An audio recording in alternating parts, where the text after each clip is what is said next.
જય દ્વારકાધીશ મિત્રો। એક પ્રોમિસ નામ પૂછ્યા પછી સામેથી જવાબ ન મળ્યો હોય તેવો ડૉક્ટર રાજ પંડિત માટે કદાચ આ પહેલો જ બનાવ હતો। તેમણે પોતાની સામે પેશન્ટ ચેર પર બેઠેલી યુવતી સામે નજર સ્થિર કરી ફરીથી પૂછ્યું, યોર મેન પ્લીઝ? સામે એ જ યથાવત મૌન। ડૉક્ટર રાજ પંડિત થોડી ક્ષણો માટે એક ધારા એ યુવતી સામે તાકી રહ્યા। તે યુવતી હજુએ નીચું જોઈને બેઠી હતી। એકાએક તેના બંધ હોઠ ખુલ્યા અને તેના હળવી ધ્રુજારી શરૂ થઈ। ત્યારે પછીની ક્ષણે તેમાંથી એક ડૂસકું બહાર સર્યું, તમે રડો નહીં પ્લીઝ। હજુ તો મેં તમારા કેસની ફાઇલમાં લખવા માટે તમારું નામ જ પૂછ્યું છે। તમે જો અત્યારથી જ રડવા લાગશો તો તમારી તકલીફ વિશે હું કેમ જાણી શકીશ? જુઓ, સાંભળો, તમે અહીં એકલા જ આવ્યા છો કે તમારી સાથે અન્ય કોઈ આવ્યું છે? જો કોઈ આવ્યું હોય અને જો તે બહાર બેઠું હોય તો તેને અંદર બોલાવી લો।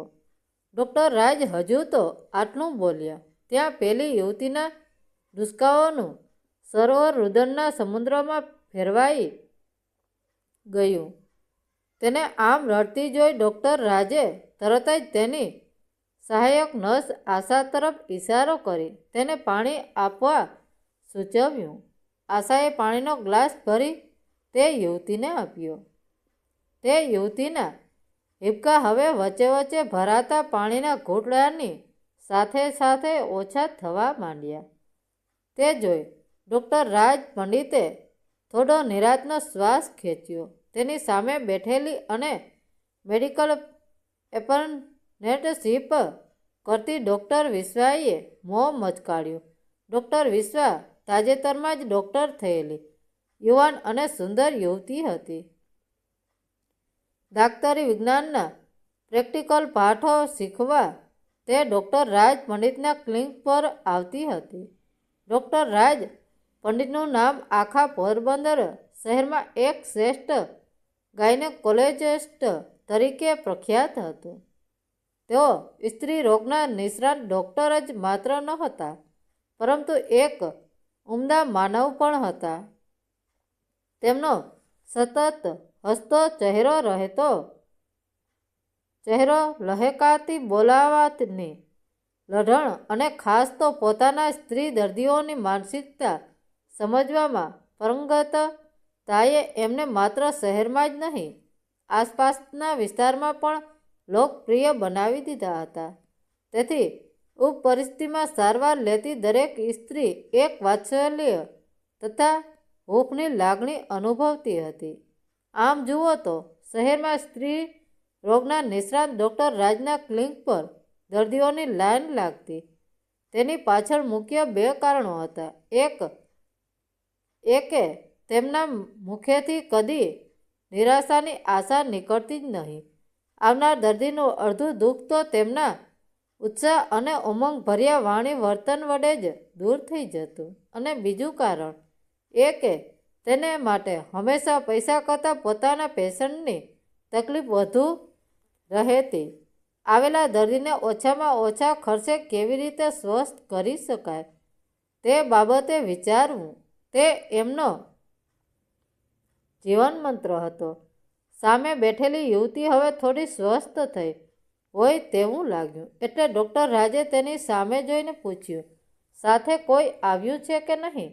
એકલી જ આવી છું। યુવતીના ગળામાંથી નીકળેલો અવાજ એટલો ધીમો હતો કે તેને સાંભળવા ડૉક્ટર રાજે કાન સરવા કરવા પડ્યા। ઓકે, ડોન્ટ વરી, અહીં મારી સાથે બે સ્ત્રીઓ છે। એક છે આશા સિસ્ટર અને બીજા આ છે ડૉક્ટર વિશ્વા। ડૉક્ટર રાજે તે યુવતી માટે વિશ્વાનું વાતાવરણ સર્જવા તે બંનેનો પરિચય આપ્યો। હવે તારું નામ પૂછું તો રડવું નહીં આવે ને? સહેજ હળવાકથી ડૉક્ટર રાજ બોલ્યા। પેશન્ટને હંમેશા તમે કહીને જ સંબોધન કરાય તેવા મેડિકલ એથિક્સની 83 કરી ડૉક્ટર રાજ તેની દીકરી જેવડી યુવતીઓને હંમેશા તું અને બેટા કહીને જ બોલાવતા. પેલી યુવતીના ચહેરા પર એક હળવું શ્રીમત આવ્યું. નાના ડૉક્ટર, આઈ એમ સોરી, પરંતુ ઇટ વોઝ ઓલ રાઇટ. હવે પહેલાં તારું નામ કહે અને પછી તકલીફ કહે. મારું નામ કૃપા છે, કૃપા જોશી. તેણે સહેજ ખોખારો ખાધો અને પછી આગળ ચલાવ્યું. તકલીફ એ છે કે મારા પેટમાં 2 માસનો ગર્ભ છે. મેં આ પહેલાં જે ડૉક્ટરને બતાવ્યું હતું એમણે મને કહ્યું કે પેટમાં ગર્ભનો વિકાસ ખૂબ જ ઓછો છે. એટલે તે સહેજ અટકીને પછી બોલી, ક્યુરેટ કરી બાળકને દૂર કરી ફરીથી પ્રેગ્નન્સી માટે ટ્રાય કરવી. બોલતા બોલતા તેનો કંઠ ફરીથી રૂંધાયો. ડૉક્ટર રાજ પંડિત અને ડૉક્ટર વિશ્વા તેની સામું જોઈ રહ્યા. કૃપાએ ઝડપથી પોતાની જાત ઉપર કાબૂ મેળવી લીધો અને વાતનું અનુસાધરણ સાધ્યું. પરંતુ તે શક્ય નથી. મારા હસબન્ડ લશ્કરમાં હતા. તેઓ રજામાં ઘરે આવ્યા હતા. અમે થોડો વખત સાથે રહ્યા, પરંતુ તેમને ડ્યુટી પર જવાનો ઇમરજન્સી કોલ આવતા જવાનું થયું. 25 દિવસ પહેલાં જમ્મુમાં કોઈ આતંકવાદીની ગોળી વાગી. એટલે બોલતા કૃપા ફરીથી રડી પડી. ડૉક્ટર રાજ પંડિતે ઉપરની સ્લિંગ તરફ જોયું. ત્યાં કોઈ ઈશ્વર દેખાયો નહીં જે આ કૃપા ઉપર કૃપા વરસાવી શકે. ડૉક્ટર રાજે એક ઊંડો શ્વાસ ખેંચ્યો અને પોતાની ખુરશી પરથી ઊભા થઈ અને કૃપા તરફ જોઈ એકદમ વિશ્વાસપૂર્વક બોલ્યા, બસ આટલી અમથી જ વાત છે? અરે એમાં શું થઈ ગયું બેટા? હું છું ને. તારા પેટમાં રહેલા એ નાનકડા ફોજીને એકદમ તંદુરસ્ત બનાવી અને ડિલિવરી પછી તેને તારા હાથમાં રમતો ન કરું તો મારું નામ ડૉક્ટર રાજ પંડિત નહીં. સમજી? પછી એક ચપટી વગાડી બોલ્યા, કમ ઓન, ચાલ સામેના ટેબલ પર સૂઈ જા એટલે હું ચેકઅપ કરી લઉં. અને હા, તે પછી હું જે દવા લખી આપું તે તારે નિયમિત ખાવી પડશે હો, કહી તેમણે પોતાની અંદરના ઈશ્વર સાથે એક મુક્ત સંવાદ શરૂ કર્યો. જે કોઈ પણ કોમ્પ્લિકેટેડ કેસ હાથમાં લેતા પહેલાં તે હંમેશા કહેતા, હે પ્રભુ, તમે તો જાણો છો કે અમારા મેડિકલ સાયન્સની એક સીમા છે. એ જ્યાં પૂરી થાય છે ત્યાંથી તમારી સરહદ શરૂ થાય છે. આ સ્ત્રી કે જેણે પોતાનો પતિ હજુ હમણાં જ ગુમાવ્યો છે, તેની પાસે તેનું બાળક રહેવા દેજે પ્લીઝ, નહીંતર આ બિચારી જીવશે કોના ભરોસે? મારી મર્યાદા છે, મારી દવાની મર્યાદા છે, પરંતુ તારી તો કોઈ જ મર્યાદા નથી. માટે એ દોસ્ત, મને સાચો નિર્ણય લેવામાં મદદ કરજે પ્લીઝ. તે પછી 10 મિનિટ સુધી ડૉક્ટર વિશ્વાએ કૃપાના ગર્ભાશયનું આખું વિશ્વ તપાસ્યું. ગર્ભાશયન બાળકની કુંડળી માંડી જોઈ. બાળકનો વિકાસ ઓછો તો હતો જ. સામાન્ય સંજોગોમાં અગાઉના ડૉક્ટરે કરેલા નિર્ણયને મંજૂરી આપવી જ પડે, પરંતુ અહીં પરિસ્થિતિ જુદી હતી. અહીં પેટમાં જે બાળક હતું તેને વિકસિત કરવું અને બચાવવું એ અત્યંત જરૂરી હતું. હમણાં જ વિધવા બનેલી એક સ્ત્રીની જીવનભર સાથ આપનાર મૂડીને ક્યુરેટ કરી વેડફી શકાય તેમ નહોતું, તો સામા પક્ષે ઓછા વિકસિત ગર્ભને પેટમાં રાખી તેને બચાવવા પ્રયત્ન કરવો એ પણ ખૂબ જ જવાબદારીવાળું કામ હતું. ડૉક્ટર રાજે જવાબદારી ઉઠાવવાનો નિર્ણય કર્યો. કૃપાને કહ્યું, જો કૃપા, તને અગાઉ જે ડૉક્ટરે જે સલાહ આપી હતી તે સાવ ખોટી તો ન જ કહી શકાય, પરંતુ દરેક સમસ્યા તેનો ઉકેલ પોતાની સાથે લઈને આવતી હોય છે. આપણે એક ચાન્સ લેવા જઈ રહ્યા છીએ. એટલે આમાં ડૉક્ટર કે દર્દી એટલે કે હું અને તું એ આ કિસ્સામાં અપૂર્ણતા ગણાઈએ. આપણે આમાં એક ત્રીજી હસ્તીને પણ સામેલ કરવી પડશે. જેને લોકો ઉપરવાળો કહે છે. તું તેને પ્રાર્થના કર અને હું મારા તમામ અનુભવોને કામે લગાડું છું. તું આસ્થા નહીં ગુમાવીશ તે હું હિંમત નહીં ગુમાવું. અને હા, તું કાલે ફરીથી આવજે. હું તને કાલે જ દવાઓ લખી આપીશ. ઓકે કહીને ડૉક્ટર રાજે કૃપાને રજા આપી. તે આખો દિવસ ડૉક્ટર રાજ ઓપીડીની સાથે પોતાના મોબાઈલ પર અમદાવાદ, મુંબઈ અને બેંગલુરુ જેવા મોટા શહેરમાં પ્રેક્ટિસ કરતા પોતાના ગાયનેક ડૉક્ટર મિત્રો સાથે આ કેસની ચર્ચા કરી. લેટેસ્ટ સંશોધનોનો વિશે જણાવતા રહ્યા અને અંતે તેના નિચોડ રૂપે કૃપા માટે લાઇન ઓફ ટ્રીટમેન્ટ નક્કી કરી. સામે બેઠેલી નવી ડૉક્ટર થયેલી ડૉક્ટર વિશ્વા આ બધું વિશ્વાસ રીતે નહીંને જોઈ રહી હતી. ટ્રીટમેન્ટ માટે જે દવાઓ પોરબંદરમાં નહોતી તે બહારથી મગાવી લેવા તેમણે પોતાના જાણીતા કેમિસ્ટને ફોન કર્યો અને બીજા દિવસે તે દવાઓ બાય ફ્લાઇટ પોરબંદરમાં પહોંચી જાય તે માટે વર્ગ વાપરવા પોતાના એક બિઝનેસમેન મિત્રને પણ ફોન કરી દીધો. ડૉક્ટર વિશ્વા માટે આ બધું તદ્દન આશ્ચર્યજનક હતું. તેના મેડિકલ અભ્યાસના 5.5 વર્ષના કોર્સમાં ડૉક્ટર રાજ અહીં જે કરી રહ્યા હતા તે ક્યાંય આવ્યું ન હતું. એક પેશન્ટ માટે આટલી બધી મહેનત કેમ કરો છો, સર? આખરે વિશ્વાએ પૂછી જ નાખ્યું. પેશન્ટ? આ બધું હું એક પેશન્ટ માટે થોડું કરી રહ્યો છું. આ બધું તો હું મારી જાત માટે કરી રહ્યો છું. ડૉક્ટર વિશ્વા ફક્ત સેલ્ફ-સેટિસ્ફેક્શન માટે ઇનફેક્ટ હું એક ઋણ ઉતારી રહ્યો છું, એક પ્રોમિસ નિભાવી રહ્યો છું. કોનું ઋણ, સર? શેની પ્રોમિસ? એ વાત બહુ લાંબી છે. ડૉક્ટર વિશ્વા ઘડિયાળ તરફ જોતા ડૉક્ટર રાજે કહ્યું, એ બધું હું તને કાલે કહું તો અત્યારે મને થોડું મોડું થઈ રહ્યું છે. મારો પુત્ર પાર્થ આજે જ ડૉક્ટર બની બોમ્બેથી આવ્યો છે. આજે રાત્રે અમે બધા સ્વાગત રેસ્ટોરન્ટમાં જમવા જવાના છીએ. કાલે તમે એ વાત ચોક્કસ યાદ કરાવજો. હું અવશ્ય તમને તે કહીશ. Interest promise. બીજે દિવસે સવારે કૃપા ડૉક્ટરની ચેમ્બરમાં આવી ત્યારે તે ગઈકાલ કરતાં ઘણી જ સ્વસ્થ હતી. તેની સાથે એક વૃદ્ધ યુગલ પણ હતું. Good morning Mrs Joshi, welcome. આજે તમારી સાથે આવ્યા છે તે તમારા સાસુ અને સસરા હોય તેવું લાગે છે. એમ આઈ રાઈટ? Right sir. પહેલાં ડૉક્ટરની મુલાકાત વખતે પણ તેઓ મારી સાથે આવ્યા હતા, પરંતુ ત્યાં તે ડૉક્ટરની વાત સાંભળી તેઓ ભાંગી પડ્યા હતા. એટલે ગઈકાલે તમને મળવા હું એકલી જ આવી હતી. મેં અહીંથી જઈને તેમને બધી જ વાત કરી.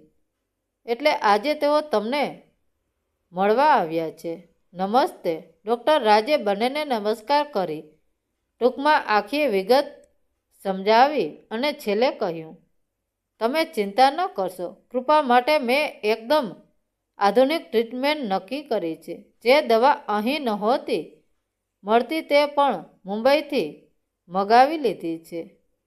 આજ સવારની ફ્લાઇટમાં તે આવી પણ ગઈ છે. કહેતા ડૉક્ટર રાજે પોતે મગાવેલી દવાઓ કૃપાને આપીને કઈ રીતે લેવી તે સમજાવી, સાથે પૌષ્ટિક આહાર લેવાનું પણ સૂચવ્યું. જતાં આહોભાવ સાથે તે દંપતીએ ફી અને દવાની રકમ વિશે પૂછ્યું. ત્યારે ડૉક્ટર રાજ બોલ્યા, નહીં, કાંઈ નહીં. દેશની સેવા કરતા શહીદ થયેલા જવાનની પત્નીની ટ્રીટમેન્ટનો કાંઈ ચાર્જ લેવાય ખરો? બસ તમે ઈશ્વરને પ્રાર્થના કરો કે આપણી આ જ મહેનત સફળ થાય અને તમને બંને દાદા દાદી બની જાઓ. ડૉક્ટરના એ વાક્યે તે ચેમ્બરમાં રહેલા સહુની આંખ ભીની થઈ ગઈ. તે રાત્રે 9 વાગ્યે છેલ્લા પેશન્ટનું ચેકઅપ પૂરું થયું એટલે ડૉક્ટર વિશ્વાએ ડૉક્ટર રાજને તેમણે ગઈકાલે આપેલા પ્રોમિસની યાદ અપાવી. ડૉક્ટર રાજે વાત શરૂ કરી. આજથી લગભગ 42 વર્ષ પહેલાંની આ વાત છે. પોરબંદરથી આશરે 40 કિલોમીટર દૂર આવેલા સોઢાણા ગામમાં એક શિક્ષણ છોટાલાલ પંડિત તેના 2 સંતાનો અને પત્ની સાથે એક નાનકડા ઘરમાં રહેતા હતા. તેમના 2 સંતાનો પૈકી સૌથી મોટું સંતાન એટલે હું. મને યાદ છે એ ડરામણી રાત. તે દિવસે સવારમાંથી જ વરસાદ પડી રહ્યો હતો. મારી માતાને 3જી ડિલિવરીનું લેબર પેઇન્ટ સાંજથી શરૂ થઈ ગયું હતું. નાનકડા ગામમાં ક્વોલિફાઈડ ડૉક્ટર તો ક્યાંથી હોય? વળી વરસતા વરસાદમાં માતાને અહીં શહેર સુધી પહોંચાડવા કોઈ વાહન પણ મળે તેમ નહોતું. રાત્રિનો અંધકાર ઘેરો બનતો જતો તેમ તેમ મારી માતાની પીડા વધતી જતી હતી. મારા પિતાજીના ખાસ મિત્ર ભગવાનજીભાઈ ગામની જે દાયણને તેડી આવ્યા હતા. તે અંદરના રૂમમાં મારી મા સાથે રહી તેને આવડતા પ્રમાણે મહેનત કરી રહી હતી. હું, મારી નાનકડી બહેન, પિતાજી અને ભગવાનજી કાકા બહાર પરસાળામાં બેસી માતાનો છુટકારો ક્યારે થાય તેની રાહ જોતા હતા. અંદરથી આવતી મારી માતાની ચીસોનો અવાજ મને પણ રડાવી રહ્યો હતો. આખરે તે દાયણે બહાર આવી પિતાજીને કહ્યું કે આને હવે શહેરમાં લઈ જવી પડશે. પેટમાં રહેલું બાળક આડું થઈ ગયું છે. અમે સૌ ગભરાઈ ગયા. એ વખતે ભગવાનજી કાકાએ પિતાજીને ધીરજ બંધાવતા કહ્યું કે તમે ચિંતા ન કરો. બાજુના ગામે મારા એક સંબંધીને ત્યાં પ્રસંગ છે. તે નિમિત્તે પોરબંદરથી એક ડૉક્ટર પણ આવ્યા છે. હું તેમને જઈને વાત કરું છું. જો તેમને હૈયે રામ વસે અને તે આવવા તૈયાર થશે તો તેને તેડી લાવું છું. બાકી આવા વરસાદમાં બીજો કોઈ ઉપાય જ નથી. ડૉક્ટર વિશ્વા, તમે નહીં માનો, માત્ર અડધા જ કલાકમાં ભગવાનજી કાકાના રાજદૂત સ્કૂટર ઉપર બેસીને પલળતા પલળતા એક ડૉક્ટર આવ્યા અને મારી મા બચી ગઈ. તે રાત્રે ફાનસના આછા અંજવાળામાં મેં તે ડૉક્ટર નહીં પરંતુ ઈશ્વરને જોયા, જેણે મને નમાયો થતાં બચાવી લીધો હતો. તેમણે જતાં જતાં મને પૂછ્યું કે તું મોટો થઈને શું બનીશ? ત્યારે મારા મોઢામાંથી શબ્દ સર્યા, તમારા જેવો ડૉક્ટર. એ એક બાળકના મોઢેથી બોલાયેલા શબ્દ નહોતા, ડૉક્ટર વિશ્વા, પરંતુ મેં સમગ્ર માનવ જાતને આપેલું પ્રોમિસ હતું. બાજુના ગામે પોતાના સગાને ત્યાં પ્રસંગે આવેલા એ ડૉક્ટર પ્રસંગ છોડીને મેઘલી રાત્રે જે રીતે મારી માને બચાવવા ચાલી નીકળ્યા તે ઘટના મારા ચિત્તમાં એવી રીતે અંકિત થઈ ગઈ છે કે માનો આજે પણ દરેક ગર્ભવતી સ્ત્રીના ચહેરામાં મને મારી માનો ચહેરો દેખાય છે. આપણે ગાયનેકોલોજિસ્ટ તો એવી વ્યક્તિ છીએ ડૉક્ટર વિશ્વા કે જેણે ઈશ્વરે જેનું જતનપૂર્વક સર્જન માતાના ગર્ભમાં 9 માસ સુધી કર્યું હોય તેને કાળજીપૂર્વક બહાર લાવી તે માતાના હાથમાં સોંપવાનું જ કાર્ય કરવાનું હોય છે. આપણે નસીબદાર છીએ કે ઈશ્વર પોતાના આ સર્જન કાર્યમાં આપણને ભાગીદાર બનાવે છે. ફક્ત આપણને જ. અને એક વાત કહું ડૉક્ટર વિશ્વા, ડૉક્ટર માટે દાક્તરી એ કદાચ એક પ્રોફેશન હશે, પરંતુ દર્દી માટે તો ડૉક્ટર તેનો જીવનદાતા હોય છે. એ પાઠ હું વર્ષો પહેલાંની એ મેઘલી રાત્રે શીખ્યો હતો. યસ, એ જ રાત્રે ડૉક્ટર વિશ્વા ભીની આંખે આહોભાવપૂર્વક ડૉક્ટર રાજ પંડિતના 50 વર્ષીય ચહેરા પર ચમકતી આભાને જોઈ રહી. તેના કાનમાં શબ્દો ગૂંજતા હતા, તુજ મેં રબ. મિત્રો વાર્તા કેવી લાગી? સારી લાગી હોય તો કોમેન્ટ કરીને જરૂર જણાવજો.